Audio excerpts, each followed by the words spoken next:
Addressing this case, this situation to our dear President Bongbong Marcos. Dear President, please help us. No? We are experiencing great injustice here in Mactan Air Base, Mactan Benito Ibuel Air Base.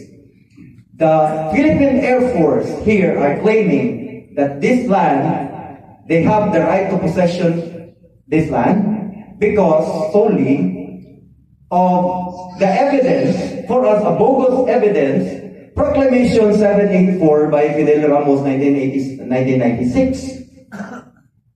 So, if that is true, and the decree of the Tumolak is also true, so which declaration should we follow? Every lawyer will agree that it should be the judiciary, 1931.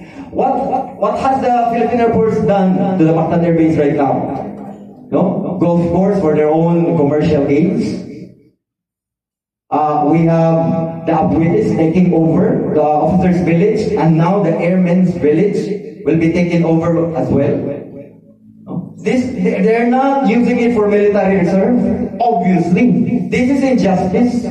We are the victims, the heirs, and the demolished houses of the retired personnel. Nag-servisyo sila sa bayan.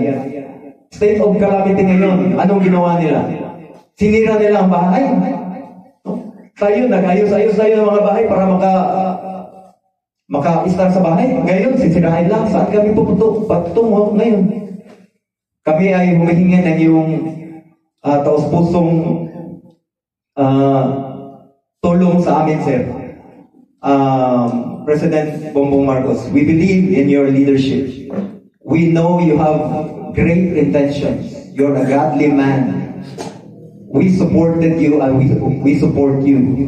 We are bombarded with lots of anomalies, especially getting mga flood control. This one is also a very big one. Very big issue of corruption in the armed forces. Please help us. May God reach to you, because we know this issue hasn't reached to you. We tried to reach you, email, going to the governor to pass to you a letter and so on. It did not work, obviously. May God reach His hand to you, to your hearts, and listen. And please help us. Send a team, investigation team, legal team. Look this over. This is worth looking for. We plead to your heart, to your kindness. So, ari lang sa tugo to, niya si Edsa na. Si Presidente na isulti sa iyang kasing-kasing ikan.